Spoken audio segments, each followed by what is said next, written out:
Ang Bantayan Island mga idol usa sa pinakasikat nga lungsod diri sa north part of Cebu no.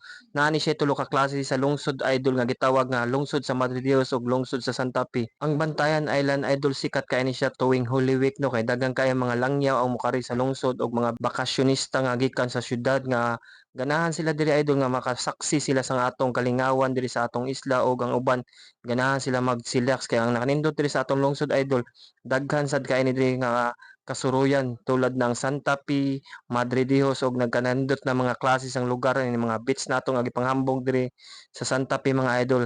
Mao ni akong pantalan diri sa Bantayan Island makita nimo ang kanindot ug kahapsay idol nga usa sa gipanghambog diri sa isla sa Bantayan idol ang ilang buwaran idol or mga buwad diri nga gipamaligya idol nga pertay panglamia. Ang nakanindot diri sa atong lungsod diri idol sa Bantayan kay naatay daghang kasuruyan ug mga nindot nga mga klase sang beach ug daghang kayang island nga pwede natong adtuan. Kani diri idol is naa diri mga pambot ganahan kamo mokadto sa mga lain-lain nga isla diri sa Bantayan idol. Naa ni diri mga pambot idol nga pwede naton sakyan og magpliti lang ta.